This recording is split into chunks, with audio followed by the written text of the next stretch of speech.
Alors, vous allez avoir au milieu de cette petite intervention, vraiment mini-conférence modeste, vous allez avoir un temps d'échange sur une question qu'on va vous poser. Et puis, on poursuivra, on ira de plus en plus vers notre outil Créalogue qu'on vous présentera aussi. Et là, vous aurez encore un petit temps de travail. Donc voilà, vous allez quand même encore être sollicité.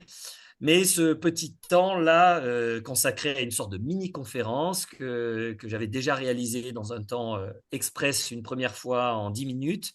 Cette fois, on sera autour de 10-15 minutes, euh, qui nous permet en fait d'aller questionner ce qui est de l'ordre des réflexions, de la réflexivité et de nos références lorsque l'on est dans la peau d'un lecteur ou d'une lectrice de notre livre. Donc, d'où la diapo que vous avez ici, avec une présentation et une proposition qui est assez simple, c'est d'aller voir à un moment critique dans le livre qu'est-ce que l'on pourrait mobiliser pour réfléchir à nos choix. Donc, on ne va pas vous faire, vous, les pauses réflexives qui sont inscrites dans le livre, mais on va vous dire comment nous, on pourrait réfléchir à ça. Donc, je vais me lancer.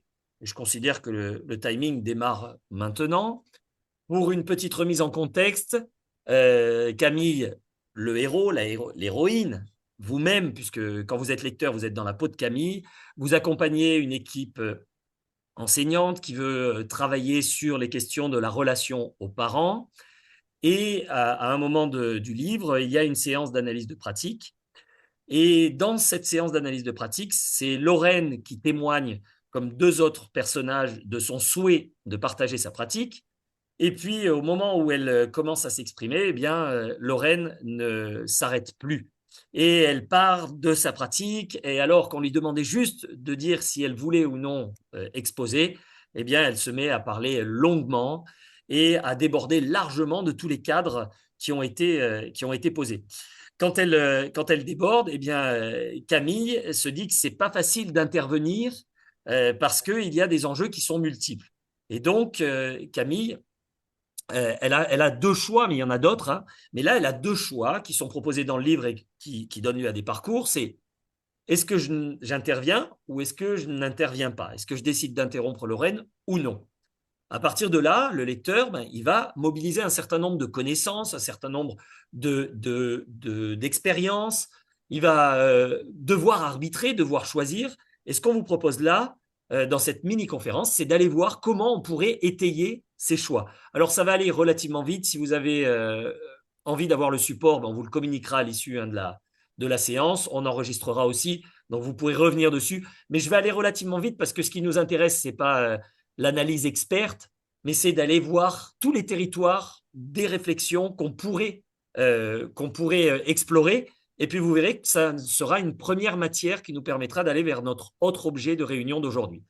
Alors, si vous Et étiez, Yann, voilà, oui, dans un premier temps, tu nous parles de cette référenciation en quelque sorte, puis dans un deuxième temps, on pourra voir éventuellement d'autres choix et ouais, on va aussi faire participer les personnes présentes. On est d'accord? pour éventuellement concevoir d'autres perspectives, tout à fait. Voilà. Donc nous, on vous propose ces deux choix qui sont les choix des auteurs présents, qu'on assume à peu près, hein, mais on va essayer de d'étayer ce que pourrait être une réflexion. Allez, je me lance maintenant dans le contenu, c'est là où ça va être un petit peu plus sportif. Alors, la première des choses que je pourrais mobiliser, c'est de me dire, OK, quels sont les savoirs que je possède, que je maîtrise pour explorer cette situation. Et la première théorie qui me vient à l'esprit, ça va être celle de l'expectation valence, c'est-à-dire d'aller voir ce que vaut est-ce que ça vaut le coup d'intervenir ou de ne pas intervenir? Et là, si on développe cette théorie, hein, là, le cadre théorique, je le développe, il est celui de 2002.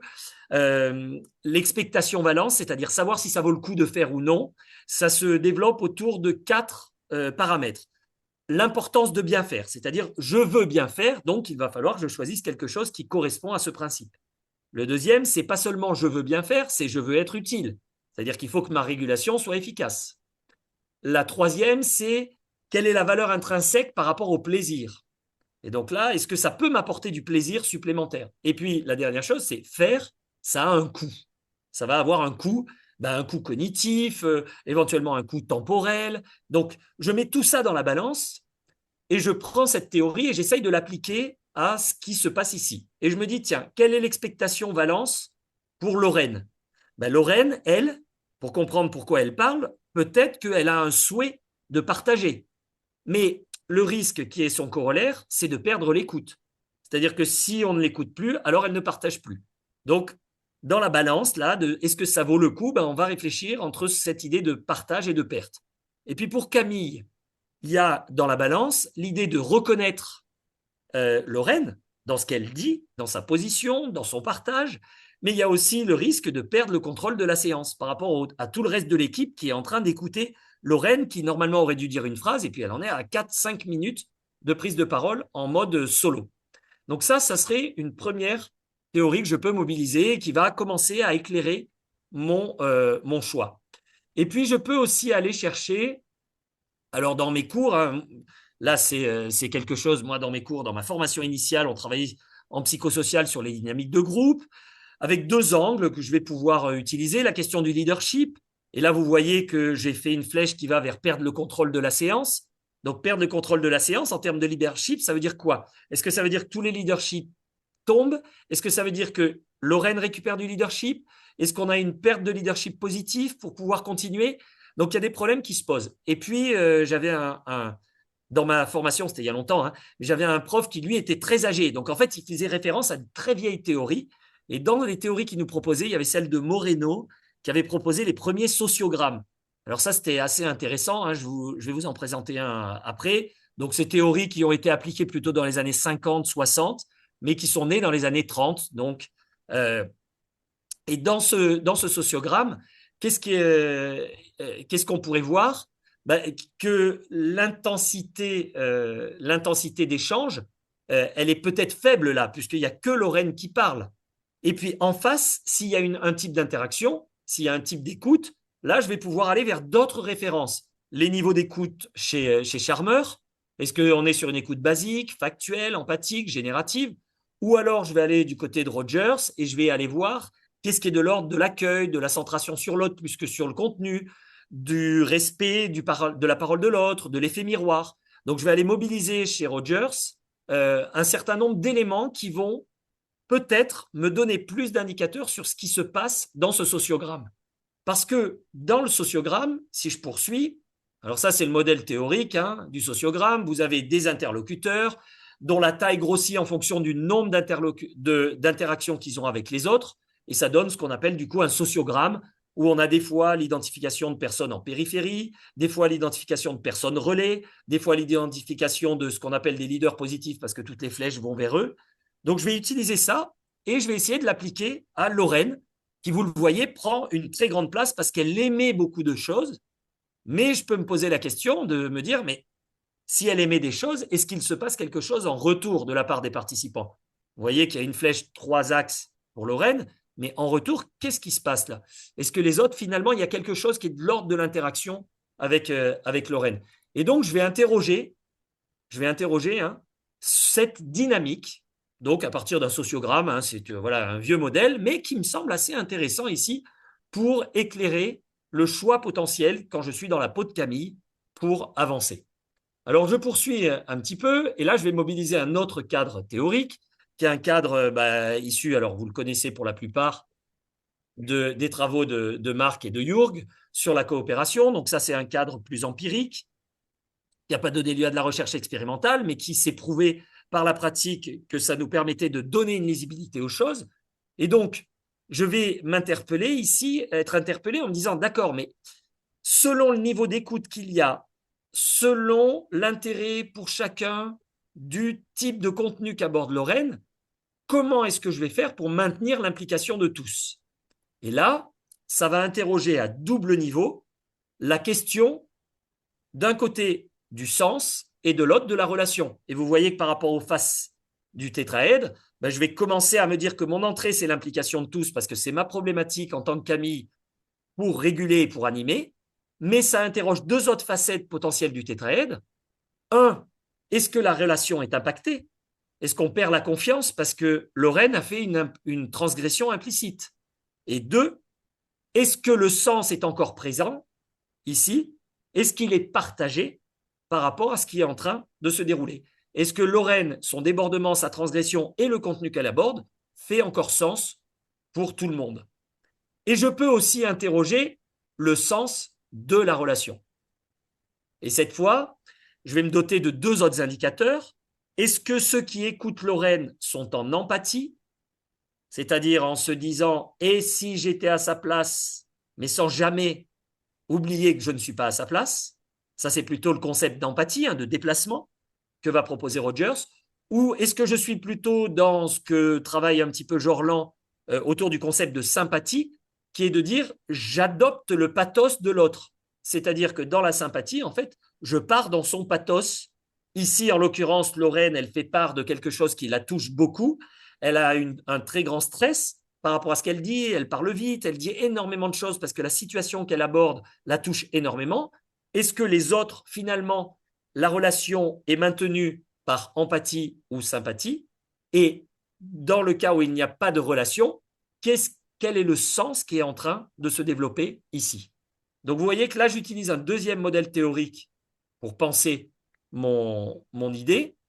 Et à partir de là, je vais commencer Et si tu à... me permets, Yann, Oui, on pourrait même parler de la dimension d'organisation, parce qu'en fait, il y a une organisation qui était préparée ou installée et qui est en train d'être bouleversée, d'être chamboulée par ce que Lorraine a envie et besoin peut-être de parler. tout à fait. Donc là, je l'ai fait sur deux aspects en montrant l'interaction systémique, mais là, en fait, l'organisation, c'est elle qui... Et on pourrait même dire que peut-être que cette question vient pour Camille du fait d'un déséquilibre organisationnel. C'est-à-dire que ça pourrait être son point d'entrée dans la réflexion, en disant, ah oui, mais on avait un temps prévu, puis là, on est en train de déborder. Ça pourrait être son entrée dans le problème. Alors, la question qu'on peut poser ici pour prendre un petit peu de recul, je cite Einstein, donc aucun problème ne peut être résolu sans changer le niveau de conscience qu'il a engendré. Donc, ce n'est pas en restant dans ce niveau de cambouis que je vais pouvoir trouver ma solution. Et je m'interroge en disant, bon ben, finalement, Camille, elle se retrouve probablement au travers d'un dilemme qui est, il n'y a pas de bonne solution, mais d'un autre côté, son pendant, c'est qu'il n'y a pas de mauvaise solution. Et donc, je vais essayer de changer ma façon de réfléchir, peut-être, pour pouvoir envisager une autre façon de faire.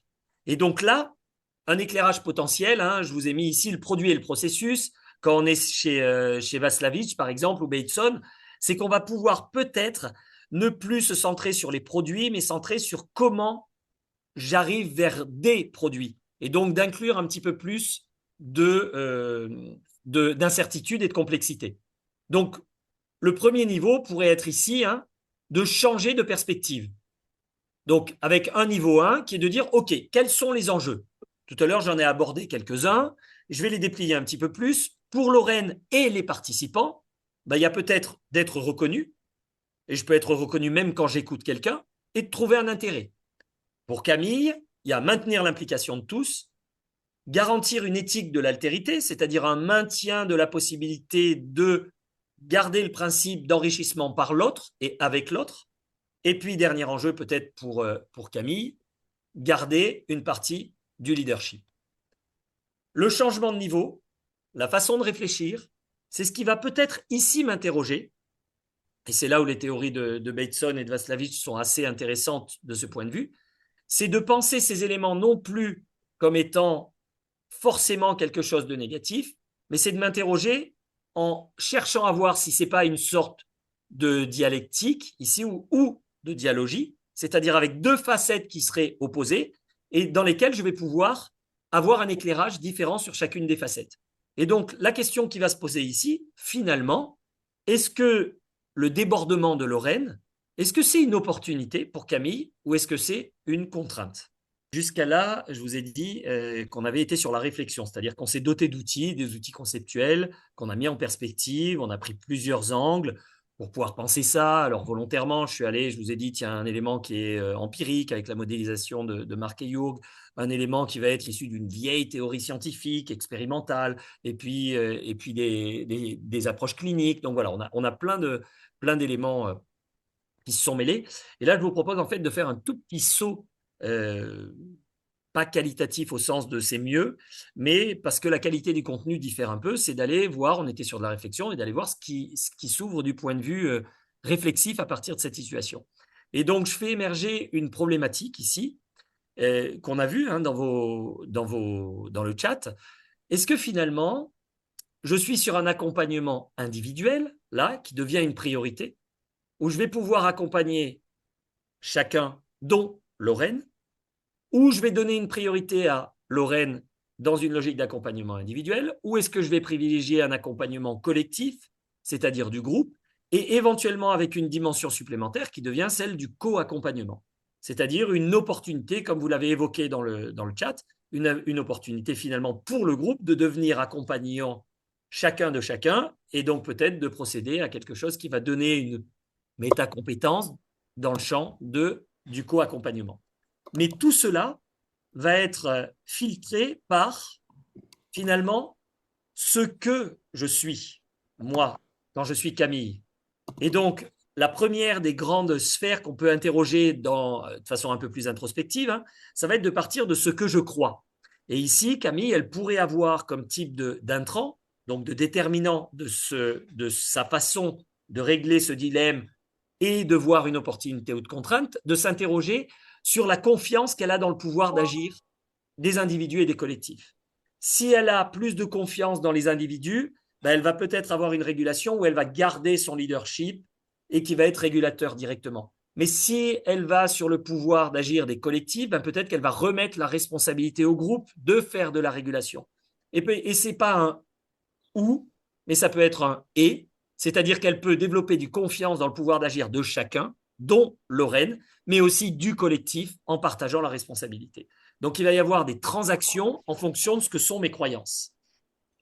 Et la deuxième croyance qui pourrait nourrir mes choix, ça va être que les conditions sont déterminantes pour l'expression de ces pouvoirs d'agir. Et par exemple, Gladys, elle nous dit dans son retour, ben, peut-être que s'il y a un livrable, alors là, les conditions sont plus tout à fait les mêmes pour l'expression du pouvoir d'agir. Ça va contraindre, et là, c'est plutôt un des pôles contraintes qui va être dominant. Et je vais devoir faire avec ce pôle contraint qui va être le livrable de la séance d'APP. Ça, c'est pour un premier pôle qui va nourrir ma problématique. Le deuxième pôle n'est pas seulement celui qui est lié à mes croyances et mes valeurs, mais il peut le nourrir, bien sûr, ça va être mes expériences. C'est-à-dire que je peux aussi traiter le dilemme et choisir d'aller dans contrainte et ou opportunité à partir de mes expériences. J'ai déjà eu à vivre ça. Ou alors ça résonne avec quelqu'un qui a déjà évoqué dans un groupe d'analyse de pratique ou dans un groupe d'intervision covision, quelqu'un qui a déjà évoqué ce type de situation et ses choix avaient été de tel ordre. Et donc, ma façon de rentrer dans le dilemme, ça va être aussi d'être en interrogation par rapport à ce que sont mes expériences pour comprendre et choisir. Et puis, l'avant-dernier, c'est aussi l'avant-dernier point qui va pouvoir nourrir, alimenter mes choix, ça va être mes biais cognitifs. Par exemple, mes craintes, je peux être pris là dans une grande angoisse de perdre le leadership et que cela vienne à l'encontre de mes valeurs, celles que j'ai envie de défendre. Par exemple, la croyance inconditionnelle dans le pouvoir d'agir des collectifs. Et donc, la crainte de perdre le leadership me met en tension par rapport à. Et là, encore une fois, c'est quelque chose d'introspectif. Ça peut être aussi les affinités, affinités avec des styles d'animation, affinités avec des participants aussi. Peut-être qu'à un moment, il y a des gens que je vois en souffrance dans le groupe et je vais accorder plus d'importance à la souffrance de cette personne parce que j'ai une affinité particulière avec elle. Et le dernier stade que je voulais développer avec vous, c'est finalement que sur ce choix, sur l'appréciation de la contrainte ou opportunité, ben, il y a un voile de subjectivité, c'est-à-dire le voile du sujet lié à tout ce que j'en viens d'énoncer, hein, ce que je crois, mes expériences, mes biais cognitifs, qui vont être déterminants dans mes choix. Et donc, si je veux prendre un autre recul réflexif, il va falloir que je me mette à distance de cela pour me dire, OK, quels sont l'impact ou les impacts de mon voile de subjectivité sur mes choix et dilemmes.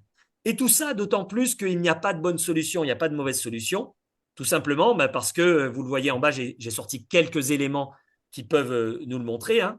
Ici, j'ai fait une sélection de paramètres d'analyse, mais il y en a plein d'autres, qui se trament dans une situation qui est complexe, systémique, c'est-à-dire avec des effets de rétroaction. Si je touche à un élément, un autre va bouger. Et ça, on le voit très bien dans le tétraèdre de la coopération. Et tu l'as évoqué tout à l'heure, Marc, si je rentre par l'organisation, hop, je touche à l'implication. je vais toucher à la relation, je vais toucher au sens, mais le sens va peut-être renourrir l'implication et va permettre de trouver une porte de sortie sur l'organisation. Donc, il y a cette complexité et cette systémique qui, de surcroît, va faire que, oui, ça renforce l'idée qu'il n'y a pas de bonne solution ou de mauvaise solution, mais par contre, il y a des choix qui vont m'engager dans une nouvelle complexité, et je dirais en forme de boule de neige. Alors, la boule de neige, ça peut être un peu négatif, mais en tout cas de spirale, c'est-à-dire de mouvement continu, spiralaire, c'est-à-dire qui s'élève et qui va nous permettre à chaque fois de repenser la question des arbitrages, notamment en termes d'opportunités ou de contraintes. Je vous remercie, j'ai fait un petit peu plus long que les 15 minutes prévues, mais voilà pour comment on pourrait éclairer finalement notre position de lecteur à partir de références qui sont extérieures et de références qui sont personnelles. Voilà pour ce petit exercice. Merci Yann.